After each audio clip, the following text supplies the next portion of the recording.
Alors moi, je me présente, je m'appelle Jaime Pepok. Je suis très investi dans le monde associatif ici au Vietnam et on a mis en place avec Nicolas et d'autres membres engagés comme nous un webinaire, enfin une rencontre mensuelle sur des thématiques qui touchent la communauté française ici au Vietnam et donc dont l'environnement en fait partie puisqu'on vit dans un pays qui est en évolution et donc qui est confronté à de graves problèmes d'environnement, et en particulier la ville de Chi Minh qui souffre de bien des maux, qui s'enfonce tout doucement, dont le niveau, le Mékong, le niveau de l'eau augmente. On sait que les agriculteurs commencent à souffrir de l'eau salée qui infiltre les nappes phréatiques. Donc il y a toute une série de problèmes et celui du plastique nous semblait aussi très important.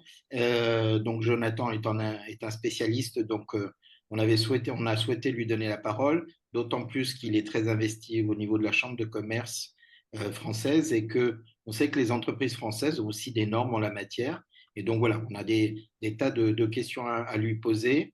Donc, pour vous dire à peu près le schéma, donc Jonathan va nous faire une présentation qui durera entre une vingtaine de minutes, 30 minutes, et on aura après une trentaine de minutes aussi pour discuter, échanger, poser des questions. Alors, Jonathan, c'est toi qui vas décider du principe. Si tu souhaites que les gens puissent aussi te poser des questions pendant la discussion, c'est possible aussi, pour faire un peu moins conférence, mais comme tu voudras.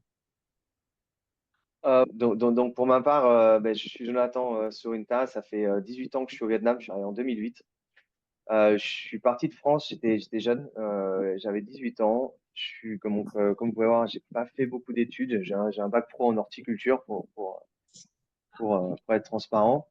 Et à 18 ans, j'ai voyagé dans le monde. Donc, j'ai fait l'Angleterre, j'ai fait l'Europe du Sud, l'Amérique du Sud, où je me déplaçais de 6 mois en 6 mois, et faire des petits boulots, découvrir un peu les autres cultures, voir un peu ce qui se passait ailleurs. C'est là où j'ai appris le monde professionnel, où j'ai découvert pas mal de différentes choses. Euh, Ma première expérience d'entrepreneur s'est faite en Angleterre, où je gérais un restaurant. Donc, j'ai commencé dans le F&B. J'ai fait plus de 10 ans de F&B où j'ai géré des restaurants et ça a été mes premières, on va dire, expériences entrepreneuriales. Ensuite, j'ai monté des entreprises ici au Vietnam, aussi pareil, dans le F&B ou de la distribution. J'ai fait de l'import-export où je faisais soit de la gérance, soit à mon compte et un peu d'immobilier et de construction en France aussi. Donc, vraiment une expérience assez diverse. Euh, Et en 2018, j'ai décidé de créer ici au Vietnam euh, une société dans l'écologie, en fait. Et vraiment pour redonner au Vietnam tout ce qu'il m'a donné, une femme, des enfants, la possibilité aussi de m'épanouir ici. Je suis quelqu'un qui agit plus que les idées, des fois un peu trop. Donc, on fait des erreurs, on apprend et c'est comme ça que je pense qu'il faut expérimenter l'entrepreneuriat. Bien sûr réfléchi, mais il faut se lancer. Et je vois trop souvent des startups ou des entrepreneurs qui réfléchissent trop et qui, justement, en réfléchissant, des fois, créent des craintes qui devraient pas arriver si l'action arrivait. Et c'est pareil dans le monde de la sustainabilité. Quand je travaille avec les partenaires et les clients, on voit que des fois, ils veulent être trop parfaits, pour arriver à la stage finale avant de faire le premier pas, quoi. Et le premier pas, il est assez important et en faire, ça permet d'aller sur le deuxième, troisième et d'avancer à son rythme.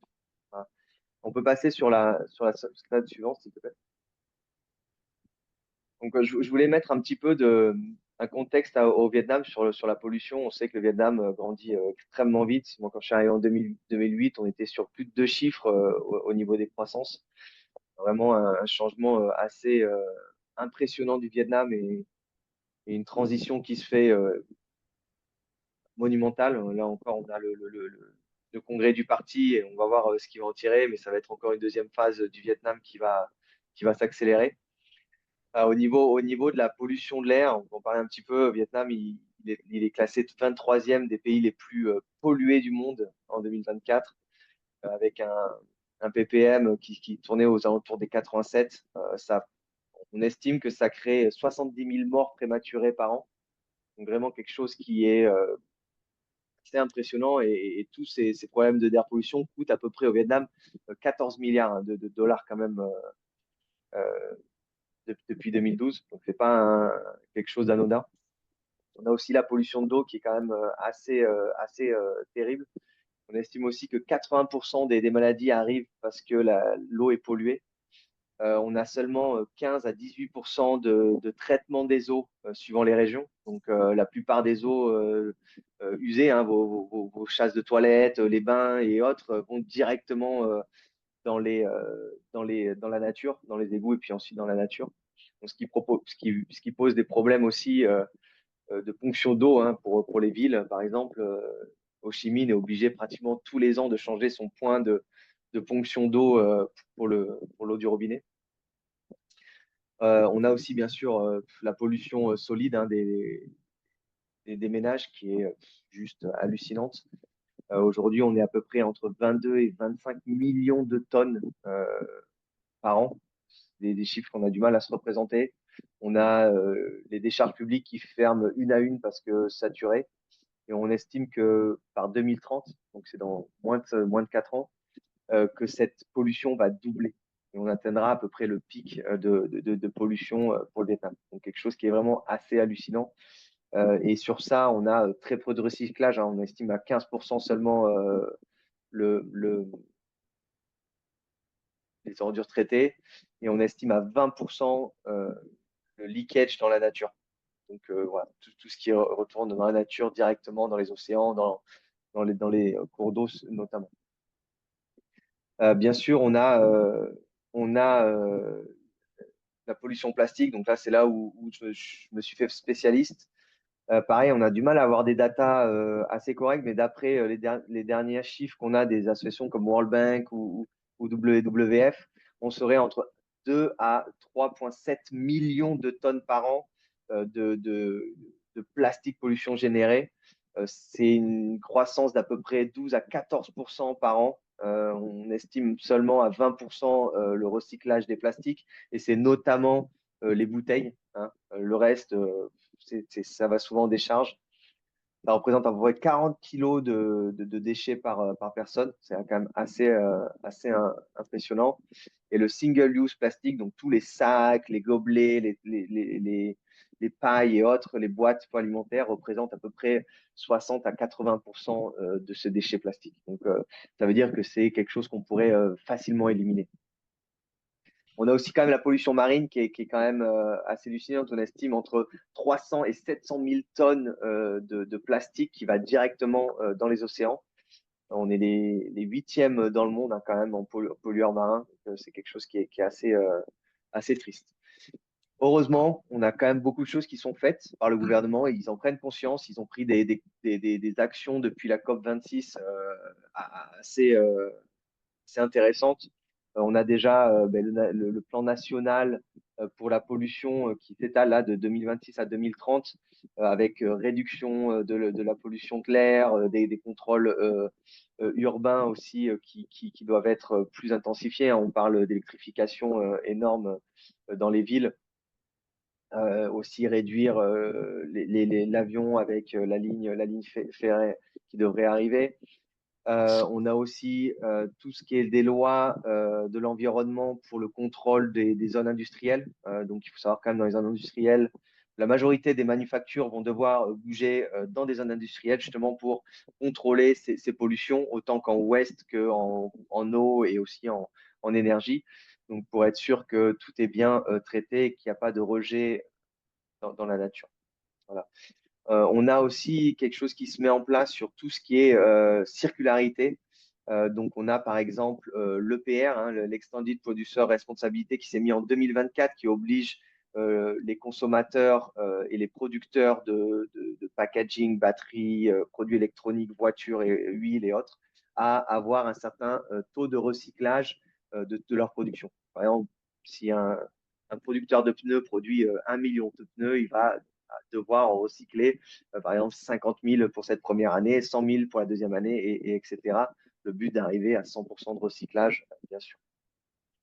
On a aussi pas mal de choses qui se mettent en place sur la green taxonomy, donc l'aide à l'investissement des produits, des projets verts.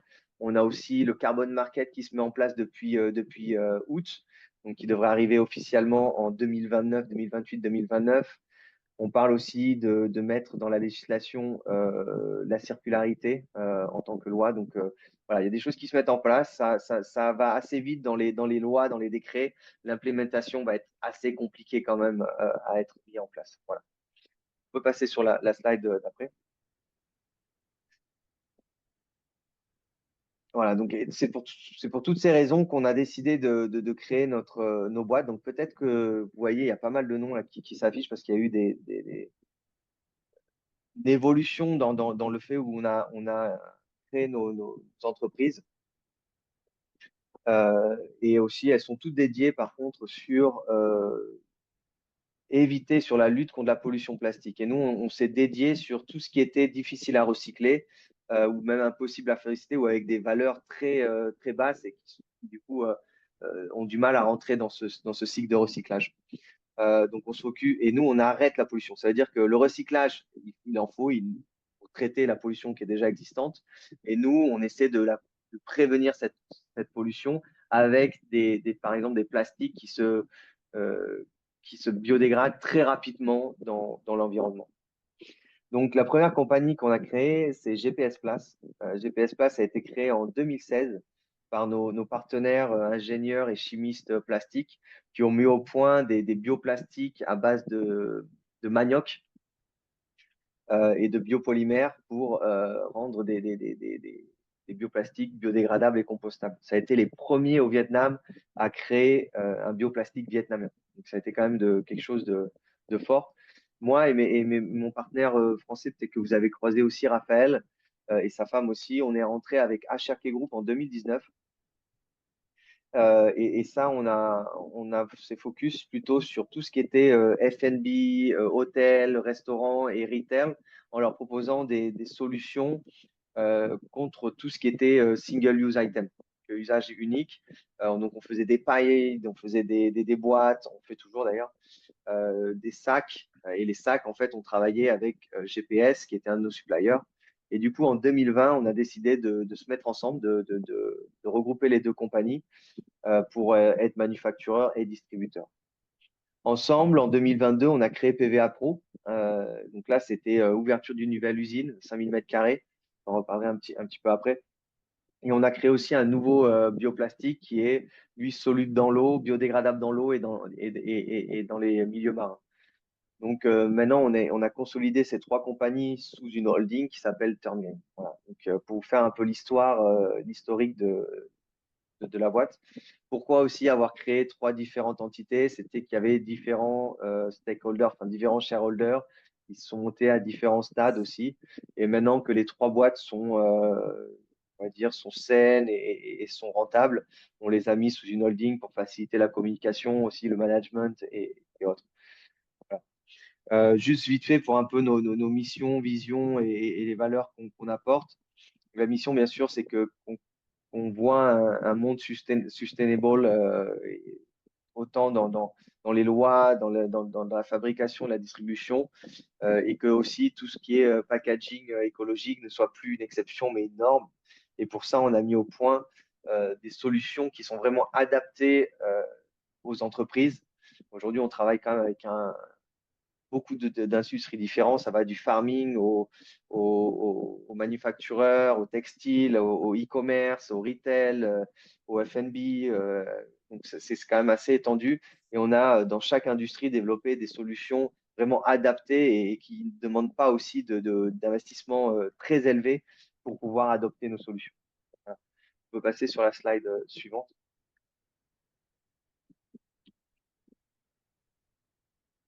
Donc, ce qui ressort de cette intervention, c'est qu'ils ont une approche.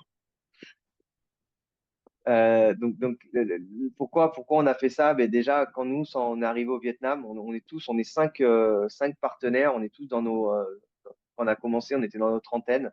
On était souvent parents et on a connu un Vietnam qui était pur en 2008, qui avait pas cette pollution si intensive en fait. On sortait d'Ho Chi Minh 30 minutes, c'était la nature, on se baladait dans les bois, il n'y avait pas du plastique partout. Aujourd'hui, n'importe où on aille au Vietnam, il y a forcément un bout de plastique qui traîne.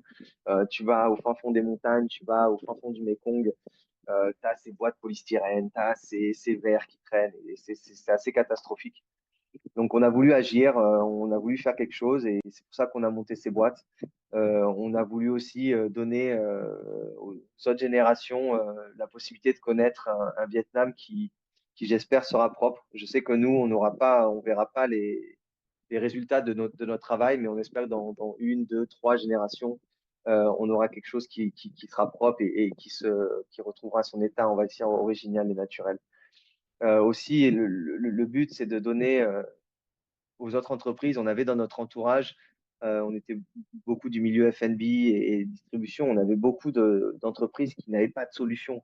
Donc on a vu aussi cette niche qui était on va dire vierge hein, et il n'y avait pas personne qui s'y attaquait. Donc on a voulu vraiment donner la possibilité aux entreprises de pouvoir agir dans leur intérêt et de proposer des choses plus propres, avec des packaging propres, avec des solutions qui n'allaient pas à l'encontre de leur valeur. On peut, passer.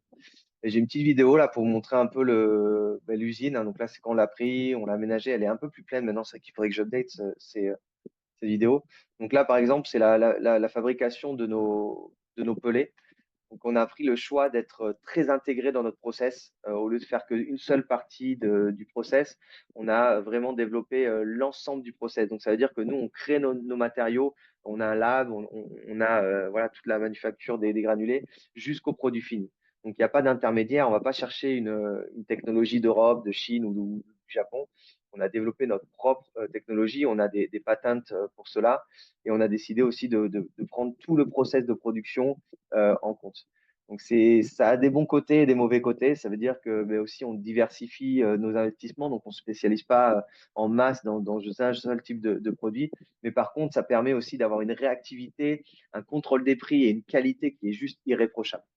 Donc on a voulu mettre plutôt cela en avant que se focus sur une chose en masse et qu'on fasse voilà peut-être le mieux possible. Mais on a réussi aujourd'hui à, à pouvoir donner à nos clients, par exemple, qui viennent nous voir avec des problèmes, on est capable de leur fournir une solution personnalisée en quelques semaines et quelque chose qu'on crée de A à Z. Donc là, après, on a toute l'étape de soufflage que vous avez vu, hein, qui fait des longs gros tubes, et ensuite de bag making, comme on appelle, où on va former le sac, on va lui donner peut-être des languettes, des anses euh, et euh, et d'autres caractéristiques. Ça, par exemple, c'est Aquaflex, on va y venir un peu plus tard. Donc, aussi, ce qui est vraiment important pour nous, c'est que aujourd'hui, on est des solutions écologiques. Donc là, par exemple, c'est celui qui se dissout dans l'eau, hein. Donc, vous voyez, c'est assez rapide. Et on crée des solutions qui sont vraiment très safe dans l'environnement, qui sont même, voilà, on arrive à faire des plastiques qui se boivent, hein. Donc, c'est quelque chose qui est très simple pour l'environnement, mais aussi pour les humains. On a des qualités irréprochables. À chaque fois qu'on sort un produit, on va le sortir pour qu'il soit aussi bien ou voire meilleur que le plastique parce que la première chose, et c'est marrant, dès qu'on va donner un de nos sacs à nos clients, la première chose qu'ils vont essayer de faire, c'est de le casser. Parce on a cette perception du packaging écologique faible, friable et qui est pas endurant, alors que bon, aujourd'hui, on a réussi à faire des choses extrêmement résistantes. Par exemple, celui dans l'eau, il est 3 fois plus résistant que le plastique. Euh, il est anti-UV, il est anti-statique, anti-moisissure. Donc, on a donné des propriétés à nos plastiques qui prennent l'avantage sur le plastique conventionnel.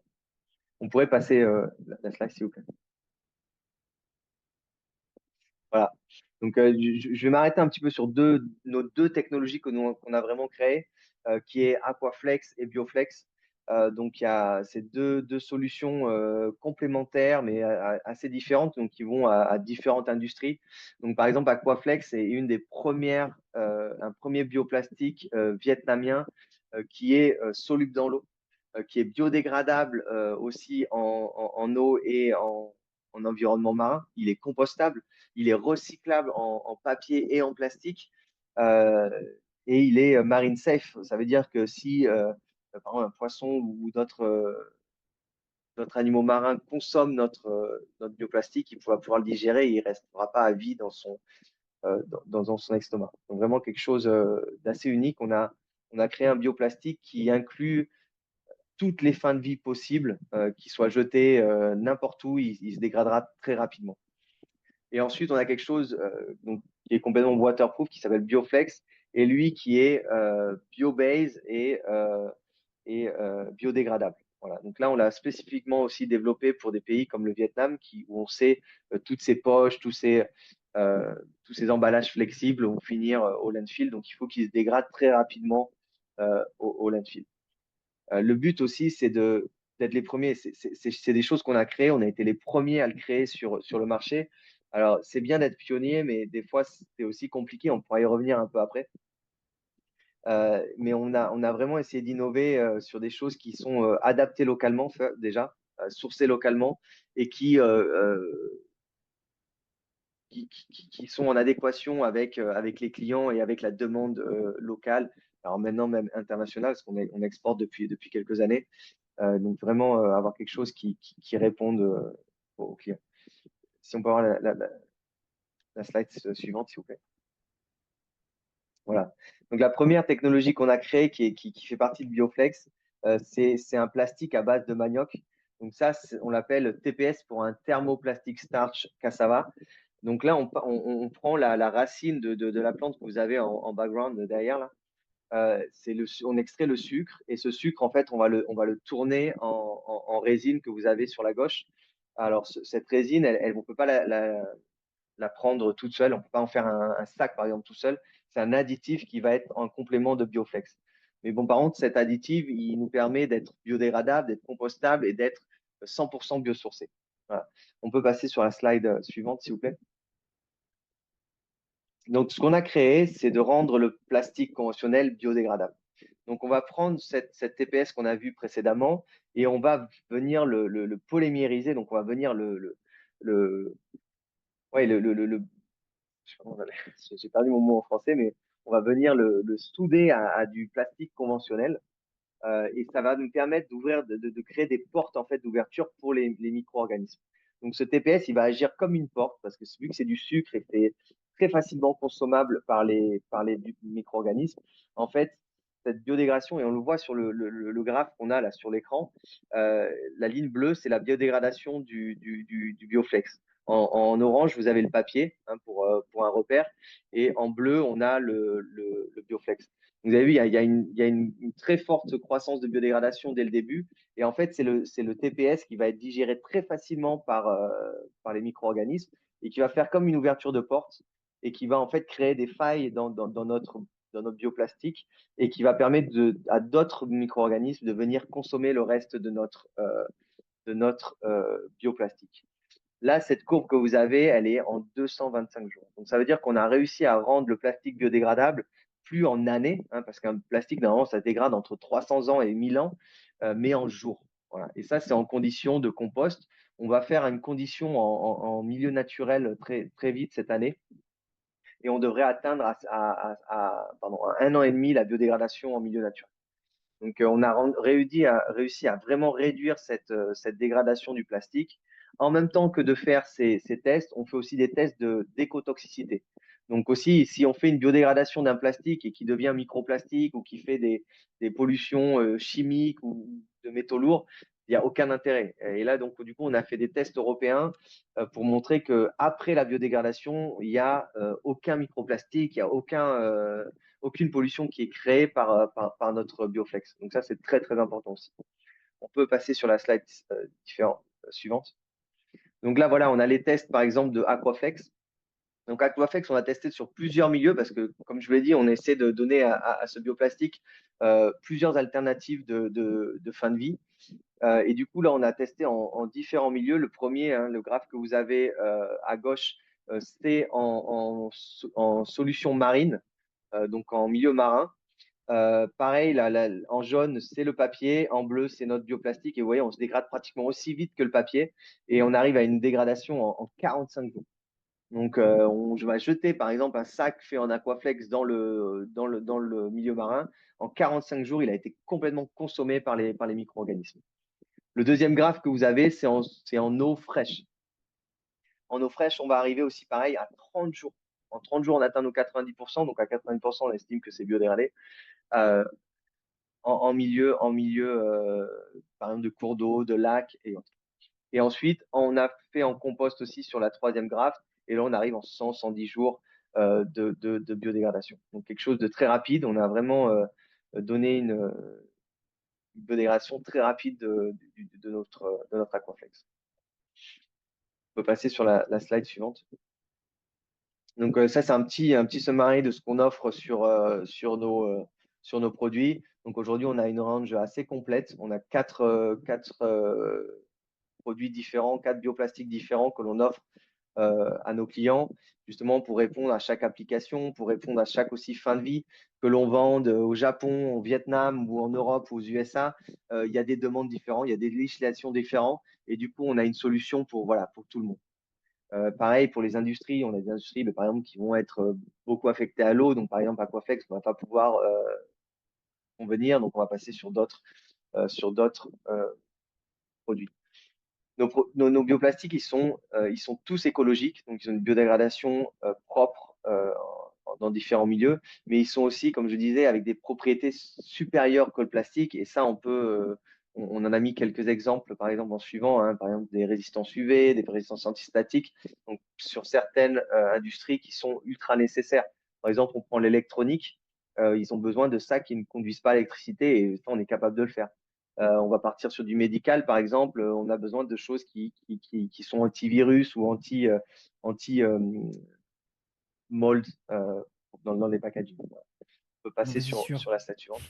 Ouais, moi, c'est sûr, merci. J'en perds mon français.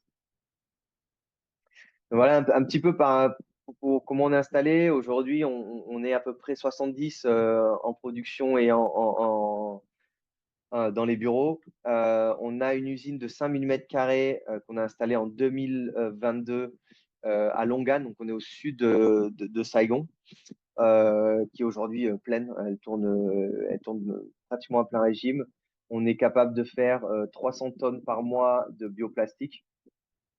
Le but aujourd'hui est d'investir un peu plus sur des machines qui sont meilleures, avec de meilleures cadences. Donc, c'est de passer à 500 tonnes, voire 600 tonnes idéalement par mois. Et aussi d'ouvrir cette année une deuxième usine de 5000 mètres carrés pour séparer un peu les process. Aujourd'hui, on a tous nos process sur un seul lieu et on voudrait séparer les process sur des lieux différents, justement pour augmenter la cadence, pour spécialiser les équipes et aussi pour faciliter la logistique des stockages, des productions et des process. Voilà. On regarde aussi pour peut-être fin 2026, début 2027 à ouvrir en Europe. Donc là, on est en discussion avec des partenaires en Roumanie pour peut-être ouvrir une usine aussi de production en Europe pour offrir aux péri-européens une production made in Europe. On a fait le choix aussi d'avoir un second local en plein centre de Ho Chi Minh. Donc, on est au district 4, à la limite entre district 4 et 7, où on a mis nos bureaux et notre warehouse de logistique. Donc là, on a 700 mètres carrés. On a notre équipe administrative et de vente, de communication, design qui est là-bas, plutôt pour un choix stratégique de distribution de nos produits et aussi pour avoir une qualité de main-d'œuvre que l'on ne trouve pas, par exemple, à Longa ou à Longan. Donc, voilà le choix. Pour parler un peu de chiffres aussi, là, cette année, on a fait 3,5 millions de chiffre d'affaires. On espérait en faire le double. On essayait de faire plus de 7 millions cette année. Malheureusement, avec la situation économique de 2025, ça a été assez compliqué. On a perdu notre plus gros client qui était un client américain. à cause par exemple, des taxes de Trump.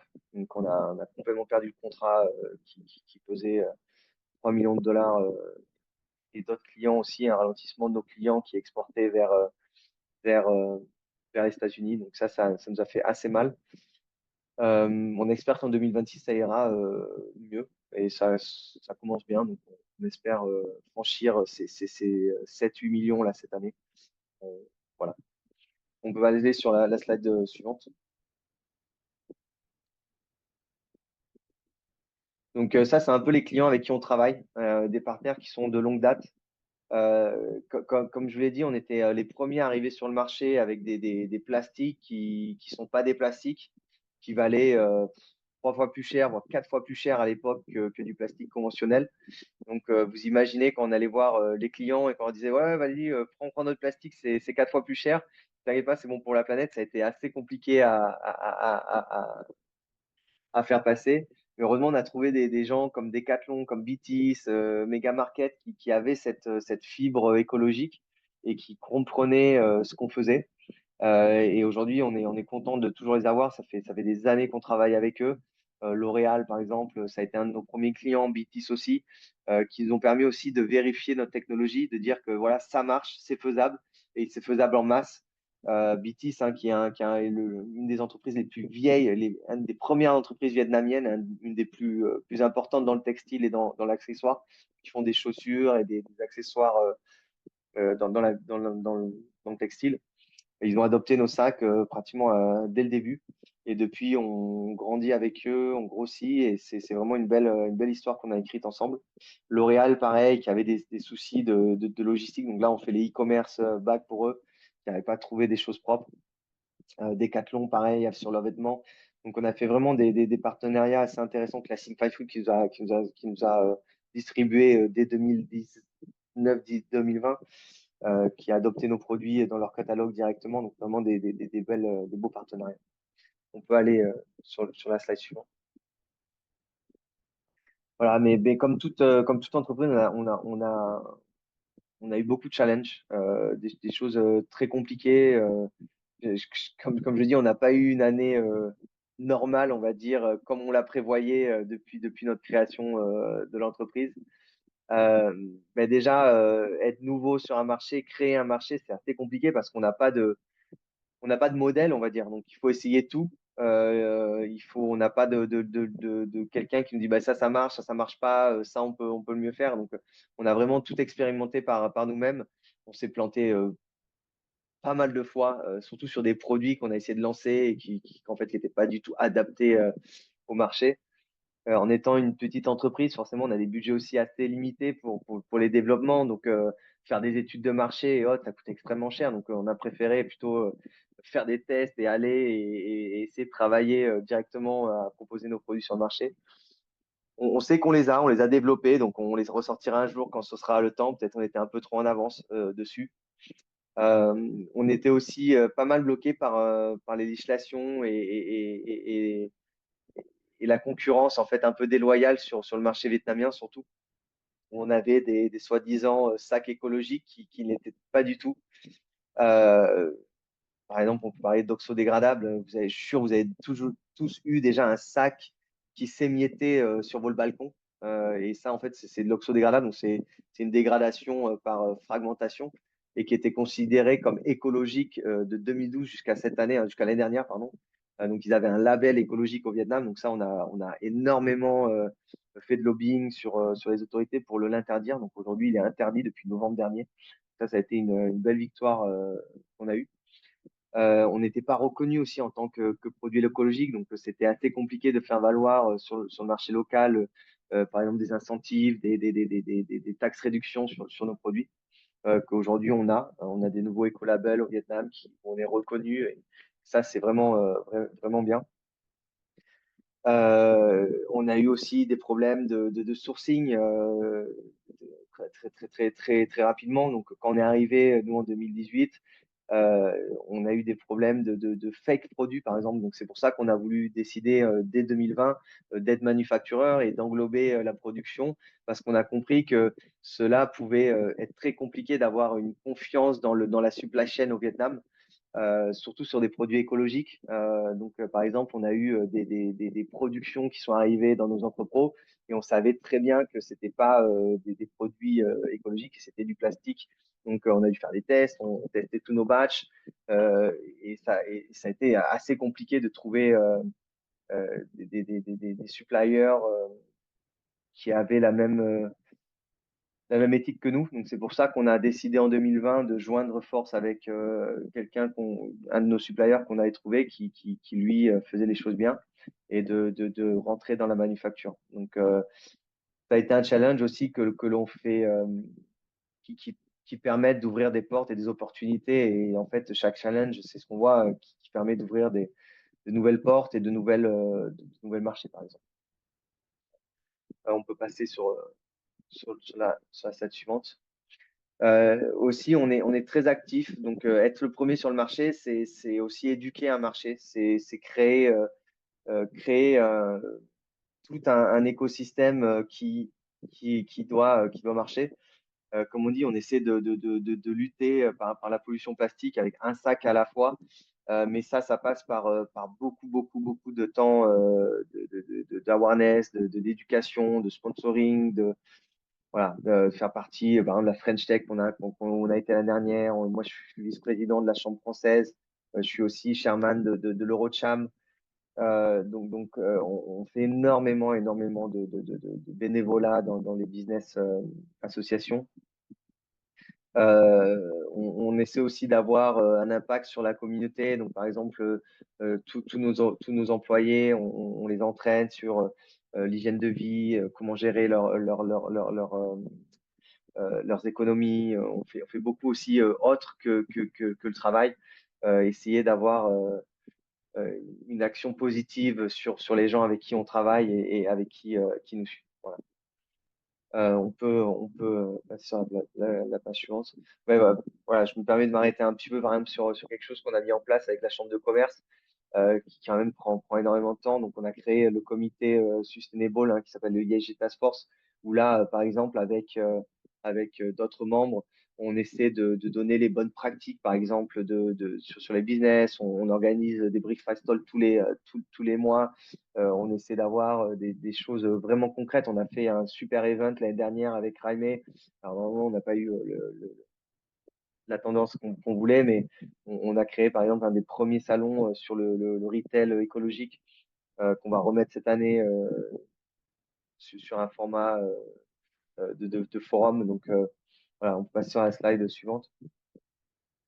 Le but, c'est de mettre en contact, de créer un écosystème d'entrepreneurs et de compagnies qui ont cette vision écologique, de s'entraider et vraiment de mettre en contact, un peu comme il fait ce soir, des entrepreneurs sur la vision écologique et essayer de s'aider pour arriver à avoir quelque chose de circulaire. Voilà. Un peu le futur de ce qu'on veut voir, ça s'accélère. On est sur des levées de fonds, on essaie de grossir le plus vite qu'on peut. C'est pas évident, mais c'est un peu le target. Je vous ai dit qu'on voulait des expansions européennes, des expansions aussi localement. Le but, c'est d'arriver à une reconnaissance sur le marché du packaging. Aujourd'hui, on est loin, on est une petite entreprise sur le milieu, mais on veut vraiment accélérer les choses. On sait qu'on a mis des produits qui sont performants. Maintenant, il faut qu'on les diffuse massivement sur le monde. Le but, c'est de faire entrer. Alors aujourd'hui, on a arrêté les venture capital. On a eu vraiment une mauvaise expérience sur ça. On a eu notre premier VC qui est rentré en 2023 pour nous aider voilà, à grossir, mais vraiment une mauvaise expérience. Donc aujourd'hui, on regarde plutôt sur du corporate investment, donc des entreprises, par exemple, comme Saint-Gobain, comme INSEE, qui sont des grosses entreprises et qui essaient de créer un écosystème autour de leurs produits et qui investissent comme ça dans des PME pour qu'elles les accompagnent et qu'ils les utilisent aussi dans leur supply chain. C'est vraiment quelque chose qu'on essaie de voir. Et idéalement, c'est d'arriver sur une IPO d'ici 3-4 ans pour vraiment être pouvoir générer des investissements assez faciles. Voilà. Le but aussi, c'est de créer la sustainabilité au Vietnam. Donc ça, on se battra toujours sur le changement législatif et surtout l'implémentation maintenant des lois qui nous est chère. On peut passer à la slide suivante. Il y a un projet qui nous tient énormément à cœur et comme je disais, on est pionnier, mais il ne faut pas s'endormir sur les lauriers, pardon. Euh, on a créé déjà des bioplastiques assez intéressants. Le dernier en date est Aquaflex en 2022-2023. Mais on ne va pas s'arrêter là. On sait qu'on est déjà sur la phase 2 de nos bioplastiques, mais on veut les améliorer, on veut accélérer aussi l'innovation. Donc le but, c'est d'arriver sur des bioplastiques qui n'ont plus du tout de pétrole à l'intérieur, qui sont 100% bio-based et même qui sont de déchets agricoles. Donc c'est vraiment le but. Donc là, on travaille sur l'algue, sur le déchet d'algue même. Donc l'algue, en fait, on en extrait beaucoup euh, d'ingrédients, mais on a un gros déchet qui est fait avec l'algue, c'est que c'est gras. Et en fait, on a une espèce d'huile qui sort de ces process. Et on veut utiliser cette huile pour le transformer en plastique. Et ça, on y travaille énormément. D'où le levée de fonds qu'on fait, c'est pour ce projet. Et on espère que d'ici fin 2026, début 2027, on aura une nouvelle innovation. Et cette innovation, on la veut révolutionnaire parce que on veut casser notre dernière barrière. Et pourquoi on n'est pas partout dans le monde aujourd'hui, c'est le prix. Hein. Nos bioplastiques sont encore un peu plus chers que les plastiques courants. On va de 15% jusqu'à 4 fois le prix sur certains, très techniques. Mais là, on a estimé déjà qu'on devrait être seulement entre 3 à 7% de plus que le plastique conventionnel. Et on sait que ce surplus, il est accessible pour le mass market. Donc, pour la vie de tous les jours, on sait que on pourra vraiment faire un switch sur le plastique et aussi on sait que le plastique va devenir de plus en plus cher par des taxes, par les retraitements et autres. Donc, on travaille dessus. Et pour ce nouveau plastique, on travaille aussi sur des usines complètement self-sufficient, donc avec création d'énergie, d'eau, enfin voilà, on va essayer de la faire plus neutre possible sur la production. Donc, on va essayer de faire cela pour 2026 et qu'on mette vraiment un coup de pied dans cette pollution plastique. Voilà pour moi. Je pense on peut ouvrir la discussion aux questions. Euh, et je reste complètement transparent, donc n'hésitez pas sur les questions, il n'y aura pas de sujet tabou. Euh, voilà. Merci beaucoup, Jonathan. Moi, je suis toujours très impressionné par ce que vous faites et puis je comprends pas que ce soit pas développé partout dans le monde. J'ai toujours du Euh, mal à comprendre qu'on ait autant de retard. non, après c'est une très bonne question, mais c'est aussi un choix que l'on a pris, c'est de pas. On a vu beaucoup de startups, de PME grossir très vite et ne pas pouvoir se soutenir parce que plus on grossit et plus on a besoin de cash flow. Et c'est souvent à cause de ça que les entreprises meurent. Donc aujourd'hui, on prend un peu notre temps, mais ce qu'on le fait, on sait qu'on pourra le faire dans la durée. Donc tous les ans, on double ou on triple nos revenus. Donc c'est quand même pas négligeable. Mais par contre, on veut le faire pas dans un esprit démesuré et qu'on perde contrôle de la croissance. Donc, il faut aussi qu'on soit raisonné dans cela. D'accord, je comprends. Ouais. Il y a plusieurs questions dans le chat. Alors, il y a une question de Mathieu. Comparé à des sacs en papier, quelles sont les différences d'effet sur l'environnement? C'est une super question. Aujourd'hui, on tourne sur du tout papier, qui pour moi est quand même une grosse bêtise. Euh, Tout simplement parce que l'impact environnemental du papier est pas si neutre qu'on le pense. Alors oui, c'est un produit naturel, mais c'est un produit naturel qui demande un processing qui est quand même énorme. Et par exemple, je vais vous donner, aujourd'hui, on calcule tout avec du carbone. Et c'est une très bonne méthode de calculer le, le, l'environnement footprint d'un produit. Et le papier est pas bien classé du tout. Par exemple, le papier, par exemple, par rapport à nos produits, je vais prendre Bioflex, qui produit par chaque kilo de Bioflex produit, on produit 1,2 kg de CO2.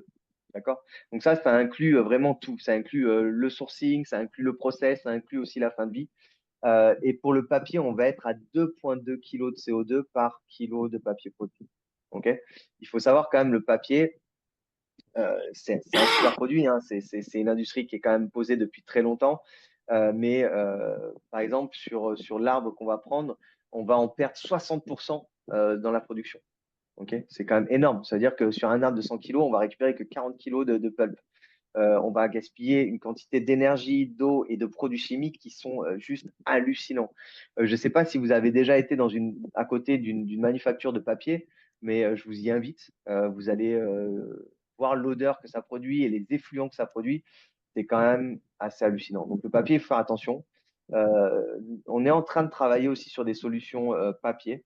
Donc là, on est en train de travailler, par exemple, sur la paille de riz. Quelque chose qui est produit en masse sur le Vietnam, avec des productions, des process mécaniques de la pulpe. Donc ça, on est en train de travailler. Ça prend un peu plus de temps que prévu. On pensait avoir les premiers prototypes cette année.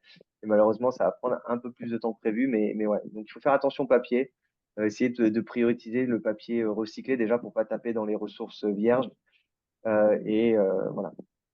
J'espère que ça répond à ta question, Mathieu. Si tu as, si t'as d'autres questions qui vont avec, Non, mais c'est ça, dans l'idée, c'est à peu près ça. Et même si tu compares avec un sac en papier recyclé, je me ouais, mets en tant que client, tu vois, et si je veux être le plus ouais. écologique possible, j'ai la possibilité d'un sac en papier recyclé et tes sacs en bioplastique. Ah, mais je suis Euh, beaucoup plus écologique. Je suis beaucoup plus écologique. Dans l'empreinte totale d'environnementale, on est beaucoup plus écologique. Ouais, ouais. Et puis aussi leur masse. Un sac papier, ça va faire peut-être 15 grammes. Mon sac, il va faire 3 grammes. mhm. Tu vois, donc dans les ressources nécessaires et autres. Dans la dégradation, mais vous l'avez vu hein, sur les graphes, alors oui, la dégradation va se faire beaucoup plus rapidement. Un sac papier, ça va dégrader en 40 jours, par exemple, dans la nature. Le mien, il va prendre 200 jours. Mais voilà, après, dans tout le process en amont, le sac papier, il est quand même très nocif. Donc, Ouais, mais faut faire attention. il y a ça à compter, c'est pour Ouais, ça que je me posais la question. ouais, ouais, Sur ouais, le papier, on pense au papier directement, que c'est mieux, mais ouais, il y a la ouais. déforestation, il y a la pollution. Exactement. Quand je parlais, mais qu'il y a Exactement. aussi sur les sacs, j'imagine que tu fais chauffer du plastique à Ouais. un moment, donc il y a aussi de la Oui, pollution, bien sûr. tout ça. C'est ça, hein. Le but, donc quand je parle de création de carbone, ça prend ça. Le but, c'est d'être à zéro. Ok, Ouais. le but, c'est d'être à zéro. Là, on sait qu'on a zéro pollution faite ou à moins compensée déjà quand on produit quelque chose. Donc, on a du travail à faire, on le sait bien. On améliore tout ça. Là, cette année, par exemple, donc on source notre manioc, par exemple, à Tining pour l'instant. Ok, mais on n'a pas de contrôle sur comment c'est produit. Et on sait que les producteurs à Tining, ben, ils utilisent c'est des fois des produits chimiques, les rendements par hectare sont pas excellents, donc ça prend des produits arabes. Donc là, on a fait avec un partenaire dans le delta du Mekong quelque chose de 100% organique, Mm. avec 4 fois plus de rendement à l'hectare. Donc du coup, on a beaucoup moins de terre, on exploite plus. Donc là, on va réduire déjà notre carbone footprint pas de moitié, mais on espère gagner 20% déjà. Ensuite, là, cette année, on va travailler sur des panneaux solaires. On a enfin eu l'autorisation d'avoir des panneaux solaires. Donc là, on va diminuer de moitié notre carbone footprint. Donc on sait qu'on a des efforts, mais comme je dis, c'est step by step et on va y arriver à ce 0%. On va y arriver. Et même, on espère, une fois qu'on aura de l'agro-waste inclus dans nos produits, on arrive à des carbones négatifs. Ça veut dire qu'on capture du carbone. Donc, chaque sac utilisé, il capturera du carbone et il sera bénéfique pour l'environnement. Donc, ça, c'est vraiment le in fine. Alors, il y a une autre question qui était de Nicolas d'ailleurs. Comment le gouvernement a réagi à vos initiatives et comment cela a-t-il évolué au fil des années? Comment c'est perçu au Ouais. Vietnam? Euh, ça a été long. On a eu beaucoup. Hein, ils sont venus visiter l'usine, je sais pas combien de fois, mais pas mal de fois.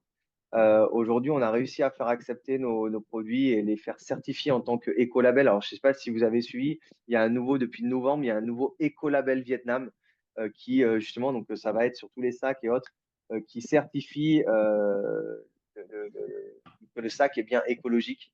Ils ont fait ça très, très bien. Ils ont pris leur temps, mais ils ont fait ça très, très bien. Ils ont pris en compte vraiment beaucoup de critères. Ils se sont basés sur l'Europe, sur l'Australie, sur les US. Ils ont vraiment essayé de comprendre tout ce qu'ils faisaient dans le monde et l'appliquer ici localement. Et Et autres, c'est c'est vraiment. tous les produits en général. Alors aujourd'hui, c'est sur le plastique. Aujourd'hui, sur le plastique et sur le plastique recyclé. Donc ça veut dire tous les plastiques écologiques, compostables, biodégradables, les plastiques recyclés. Ça va arriver normalement en mars sur le papier. Donc on aura aussi un label papier sur truc. Après sur les canettes, enfin voilà, ils vont le faire progressivement. Ils voudront même le mettre sur les textiles. Donc ça c'est un projet. Mhm. On n'a pas eu de friction particulière par rapport avec le gouvernement. Au contraire, je trouve qu'ils sont assez à l'écoute de ce qui est fait. Notre grand champ de bataille, ça a été vraiment le tout recyclé et l'oxodégradable. Donc, l'oxodégradable, il y a une vraie compréhension dessus, donc ça a été banni, hein, Vietnam. Le recyclé, ça reste encore quelque chose qui jure que par le recyclé. Et on sait aujourd'hui sur le terrain que, par exemple, un sac plastique que vous avez à 7-Eleven, celui-ci, il est à 3% recyclé au Vietnam. Et encore moins. 3%, c'est encore, je suis gentil. Donc ça, on sait que ça finit dans la décharge. Donc aujourd'hui, miser sur le tout recyclé, sur des produits qui ne le seront jamais, c'est une erreur. Donc ça c'est notre dialogue qu'on a aujourd'hui. Et ça, par contre, ouais, c'est assez difficile à faire. Ouais. Parce qu'il y a un gros, gros lobby derrière. Ouais, j'espère que ça répond à la question aussi. Et ouais, et sur l'évolution, moi je la vois plutôt assez bonne, hein. Je pense que le gouvernement a vraiment une conscience de la crise écologique dans lequel on va. Au niveau législatif, ça va assez vite. Après, c'est l'implémentation, ouais, qui est assez compliquée. Donc ça, on essaie aussi de mettre, donc ça via les différents comités où je fais partie, de mettre l'accent dessus, de faire attention. Il y a la loi qui est passée, mais faut qu'elle soit appliquée. Par exemple, je pour prendre un exemple tout simple, c'est la séparation et le tri des déchets, qui est dans la loi depuis 2020 quand même. Donc en fait, si on trie pas les déchets, on devrait avoir une amende tous de 1 million de dong. Mais ça n'a jamais été appliqué. Par exemple, jeter dans la rue, il y a une amende prévue qui est de 500 000 à 1,5 million de dong et qui n'a jamais été appliquée. Donc des choses comme ça, c'est dommage en fait d'avoir quelque chose de législatif et de ne pas l'avoir mis en place. Euh, voilà. Donc, voilà. Mais peut-être aussi parce que toute la boucle n'est pas encore mise en place. Moi, je vois dans Exactement. l'immeuble où j'habite, il y a plusieurs poubelles. Il y a un local de poubelles Ouais, avec ouais, plusieurs containers et on est censé normalement faire le tri entre le papier, le plastique et puis les déchets ouais, alimentaires ou autres. Et donc, sauf que lorsque le personnel vient chercher les containers, ils descendent dans le parking et tu as là le mm, petit camion qui va et tout est versé. Alors évidemment, il y a des cartons qui sont récupérés, il y a des ouais, plastiques qui sont récupérés parce qu'il y a de la revente derrière et que c'est une économie qui tourne quand même et qui fait vivre énormément de gens. ouais. Mais sinon, tout est versé. Donc, c'est-à-dire que le consommateur que je suis tente de faire, enfin, fait l'effort de trier parce que j'ai à ma disposition des containers. Par contre, bah, le cycle, il n'est pas complet encore. Ouais, en fait, c'est le gros problème qu'on a, c'est la collecte de data et vraiment comprendre le cycle du West. Moi, j'ai suivi pas mal ça sur la chaîne du West. Donc, par exemple, ces camions-là, c'est assez intéressant comment ça évolue. Donc, en fait, ils sont d'abord déchargés sur des plateformes qui sont souvent malheureusement à même le sol. Donc, ça veut dire tous les jus, tous les drainages là, qui sortent de ce camion, ben, ils vont souvent dans des cours d'eau qui sont juste à côté. Et en fait, on a là, quand ils sont vidés, il y a une armée de petites mains, hein, qui viennent et qui viennent récupérer les choses qui peuvent. Et ensuite, tout le reste, donc qui est souvent de l'organique, du plastique souple, des choses sans valeur, va être rechargé dans ce camion et va aller au landfill. Donc c'est ça on a vraiment du mal à comprendre et avoir ces vraies datas de ce qui est récupéré, dans quelles conditions, dans quelle amende. Mais on sait pas mal que par exemple l'aluminium, les bouteilles, le papier est assez bien récupéré. Mais il y a tous ces process en fait qu'il faut en fait formaliser parce qu'aujourd'hui c'est de l'informel. On n'a aucune data de ça et ça c'est vraiment quelque chose que le gouvernement vietnamien doit s'attaquer.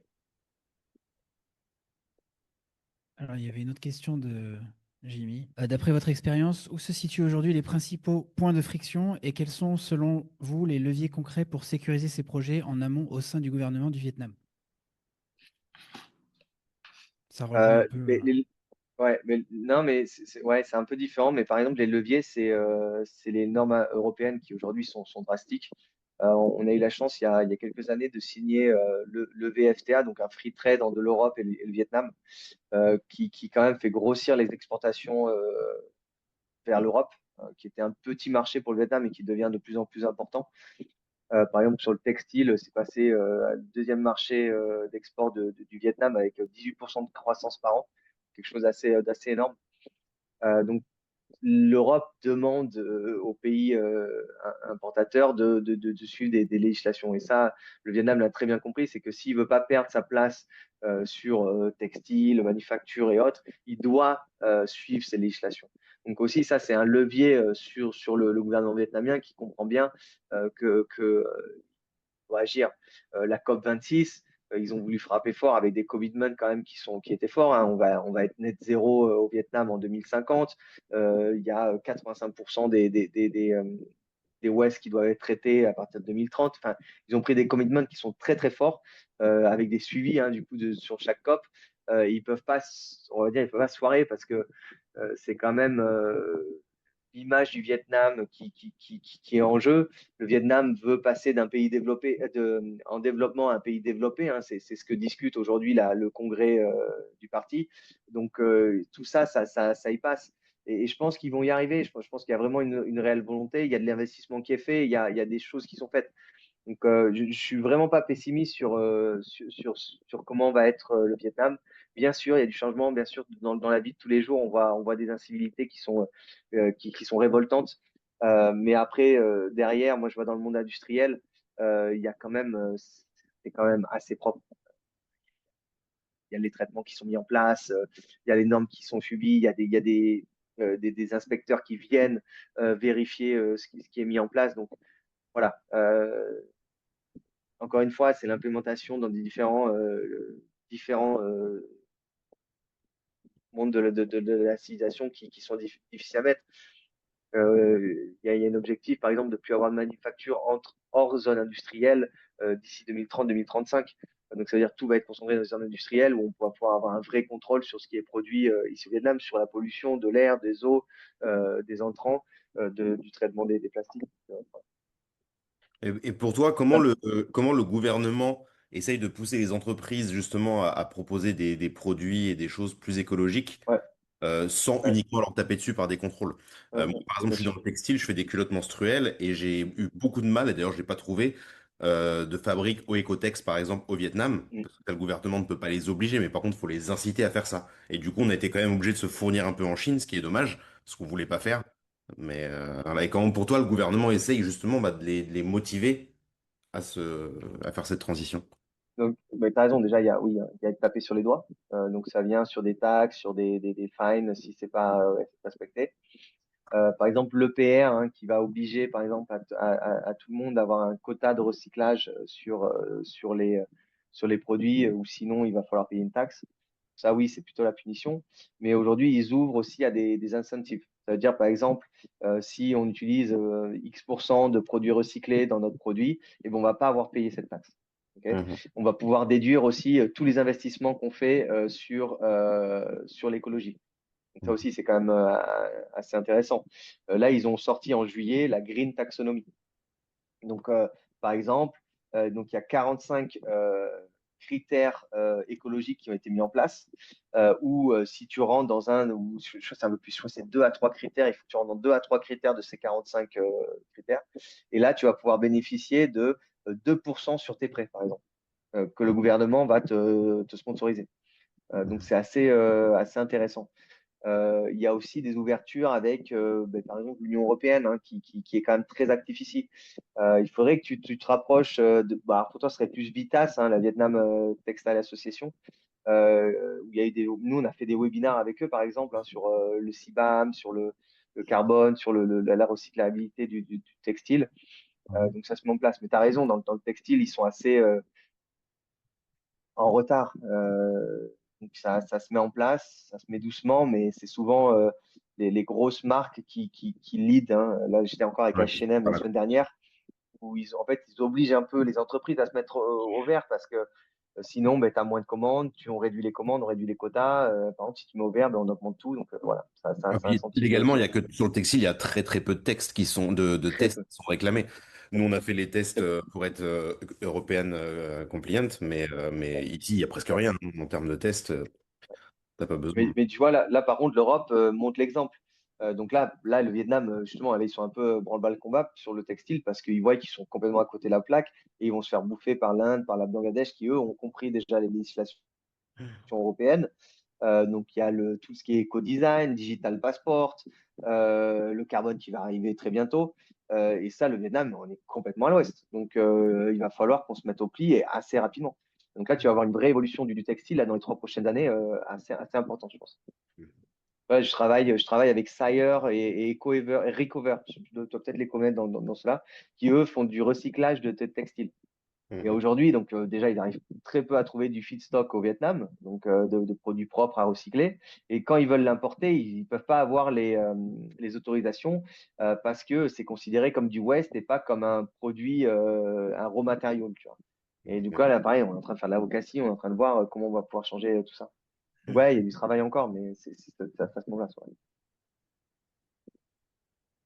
C'est super. En tout cas, moi je suis plutôt optimiste parce que Moi quand aussi. je rencontre des gens comme toi ou comme vous, ça me motive plutôt parce que sinon, on va sombrer. C'est un phénomène qui existe déjà. D'ailleurs, Ouais. les jeunes ont des problématiques qui sont liées à des dépressions liées enfin, au futur et à l'environnement. Et c'est une problématique qui est prise très au sérieux dans beaucoup de sociétés. Mais moi, enfin, je reste optimiste parce que même si on voit que ça se dégrade, on vient de vivre quand même une période difficile en termes de pollution ici à Ho Chi Minh. Je sais qu'à Hanoï, c'est encore parfois encore pire, mais Mm. enfin, quand on voit ce que tu es capable de créer, de mettre en place, de développer, on peut espérer que on le verra de notre vivant, même si tu disais tout à l'heure que ça risque de prendre un petit peu de temps. Bon, Ça va prendre du je temps. suis, On je a, suis, on a, oui. on a créé tellement de déchets en fait que ça va être compliqué dans les 30 prochaines années de vraiment voir les résultats de tout cela. Mais il faut pas, voilà, il faut y aller, il faut agir, il faut faire la différence parce que sinon, si personne ne le fait, ben, personne ne le fera et ça restera tel quel et on en prendra beaucoup plus. Donc, il faut pas sombrer dans le truc, ouais, ben, c'est pas grave, on verra plus tard, non, pas du tout. Euh, Oui, il y a Francis qui a levé la main. Ouais, est-ce que vous m'entendez? Très ouais. bien. Super. Alors, c'est toujours un plaisir de t'écouter, mon très cher. Et moi, j'ai une question plutôt business parce que j'ai l'impression que bah, tu as toutes les qualités, hein. Tu es un entrepreneur engagé, tu as répondu plus ou moins à la question du prix parce que quand je vois le prix de tes sachets à Megamart, bah, je me dis que c'est pas délirant. Donc là, tu as quand même cassé une grosse barrière à l'entrée. Et là, tu vas tout révolutionner avec ton algue magique. Ma question, elle est plus business. Comment on peut t'aider à accélérer dans tout ça, si tu vois, si dans le meilleur des mondes, la législation, elle tend à être à ton avantage, enfin, je sais pas, comment on peut t'aider à accélérer? Est-ce que tu as besoin de Nous, financement, tu as besoin de clients? ouais, ben, aujourd'hui, c'est un peu les deux choses à laquelle on court. C'est le financement, forcément, pour la croissance, hein, plus on grandit, plus on a besoin de financement. C'est pas toujours facile de trouver, comme je disais, les bons partenaires, surtout ici au Vietnam. Euh, les banques sont très réticentes. Il faut vraiment montrer passe blanche. Là, on vient juste d'ouvrir des lignes de crédit, tu vois, après quand même 8 ans d'existence, on vient juste d'ouvrir des lignes de crédit avec les banques locales. Et c'est pas non plus énorme, hein. On parle de 100 000 dollars, donc c'est pas des sommes mirobolantes. Euh, les prêts assez compliqués surtout si on n'a pas d'assets. Donc, soit c'est des prêts sur machine, soit c'est des prêts sur ce qu'on a, nous personnellement, mais bon, déjà, tout a déjà été mis dans la boîte.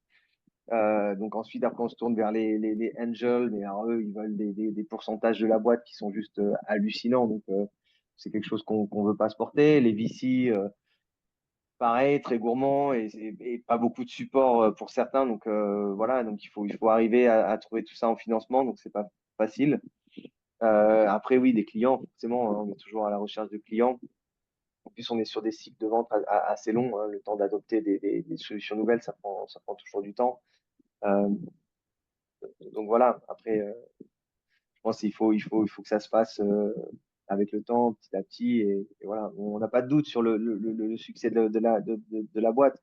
Comme tu disais, les prix, quand on a commencé l'aventure, on était au minimum 3 fois plus cher sur le Bioflex, par exemple. Sur l'Aquaflex, on était 8 fois plus cher. Aujourd'hui, on a réussi à être à 15% sur le Bioflex et à être 2 fois plus cher sur l'Aquaflex. Donc, on arrive sur des choses qui sont cohérentes avec le marché, même qui restent quand même pour des entreprises qui ont vraiment des budgets à mettre dedans. Parce que quand on parle je sais pas, de 100 millions de sacs à l'année, c'est toujours des surplus qui sont énormes. Donc, arriver sur du mass market, c'est comme je dis, il faut qu'on arrive en dessous de ces 7% de surplus pour qu'on puisse avoir cette dernière barrière. On y travaille, donc on y arrivera. Bon, bah, écoutez, est-ce qu'il y a d'autres questions? Alors, le format normalement de la discussion est d'environ 1 heure. On l'a légèrement dépassé, mais pas trop. Donc, si vous avez encore une autre question, on peut demander à Jonathan d'y répondre, ne serait-ce que sur enfin, l'intitulé du webinaire, c'est-à-dire que quelles sont les obligations des entreprises françaises au Vietnam ou est-ce elles s'auto-imposent un certain nombre de normes qui sont inspirées évidemment des normes françaises ou européennes et elles les appliquent au Vietnam ou alors elles sont pas beaucoup plus regardantes finalement que les entreprises vietnamiennes. Comment elles Non, fonctionnent? Est-ce que la Chambre de commerce exerce un contrôle ou en tout, alors pas un contrôle, mais des recommandations, des conseils? c'est sûr. Oui, en effet, la Chambre de commerce, ben, c'est grâce au comité ESG où on donne des conseils, hein, plutôt, hein. On n'est pas la police. Donc, c'est plutôt des conseils, des bonnes pratiques, des aides. Des fois aussi, des fois, on se trouve avec sur des problèmes législatifs ou autres où on a besoin d'autres. Et ça, c'est l'entraide qui est importante. Je peux même parler un peu plus que la France, mais de l'Europe. On est quand même des bons élèves, surtout au Vietnam. On fait beaucoup pour l'environnement et puis on se doit de montrer l'exemple aussi. Je pense en étant compagnie étrangère, on a ce devoir de faire les choses bien. On a aussi des normes qui naturellement sont peut-être plus élevées par peut-être nos expériences, les cultures et autres. Euh, voilà, des savoir-faire qu'on a aussi. Donc oui, on voit que les sociétés françaises sont des très très très bons élèves au niveau environnement, hein. Je pense citer quelques-uns comme Bell par exemple, qui fait des choses assez incroyables. On a aussi les Hollandais, Heineken, qui c'est juste incroyable ce qu'ils ont mis en place au niveau écologique, quoi, pour avoir le moins d'empreintes possible sur leur production. Ouais.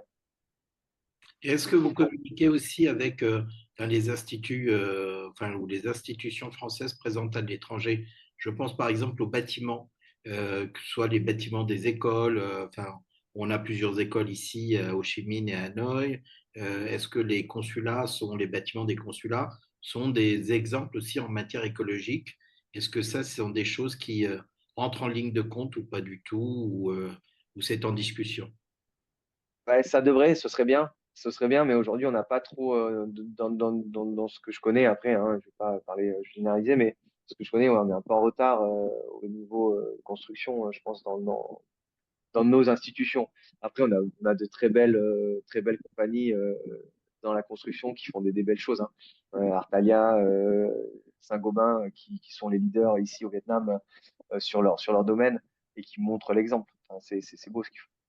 Donc, ouais, on espère créer la Maison de France d'ici là. Et je pense que tu as entendu parler, qui sera un bâtiment écologique, mais bon, on en est encore loin, quoi, malheureusement. J'espère que ça se fera. Un peu comme la Dutch House chez les Amants. Il faudrait qu'on monte l'exemple comme ça, c'est sûr. Et on le voit que ça marche parce que par exemple, la Dutch House, il y a une liste d'attente pour les gens qui veulent le louer qui est juste impressionnante. Donc, il y a vraiment une demande de ces bâtiments écologiques. Mais le Vietnam fait ça très bien. Ils avaient un objectif cette année de faire 50 bâtiments écologiques. On est à plus de 550 projets cette année, enfin 2025. Donc, il y a quand même une vraie volonté d'y aller. Et pas seulement aussi pour le marketing, mais parce que ça, ils voient l'économie faite quand on a un bâtiment écologique. Donc, Bon. Eh ben, écoute, alors sur cette note positive, puisque tout à l'heure, tu parlais d'âge, et malheureusement, je me situe pas dans la meilleure période. Donc, j'espère que enfin, mes enfants, ou enfin mon fils et ses enfants verront ces évolutions. En tout cas, je voulais te remercier. Merci beaucoup, et puis merci à plaisir. tous d'avoir été présents. C'était passionnant, et je pense que c'est un sujet vers lequel on va revenir parce qu'il y a vraiment beaucoup de choses à dire et sans doute à faire. Alors, moi, on n'a pas les moyens d'investir dans ta société aujourd'hui, Jonathan, mais on espère que Francis pourra aider à le faire. Et donc, on passera le message en tout cas. L'idée, c'est aussi C'est gentil. de passer le message et de faire comprendre que c'est un sujet essentiel. C'est pas important, c'est essentiel. Voilà. Bah, en tout cas, merci beaucoup. Et puis à très bientôt pour un nouveau, une nouvelle discussion, donc le mois prochain, et on vous tiendra au courant. Merci Jonathan et Merci puis beaucoup. à Merci beaucoup. très vite. Merci Mathieu. À bientôt Super. Jimmy, Nicolas, Francis. À bientôt. Au revoir. Bonne Au revoir. journée, bonne soirée. Au revoir.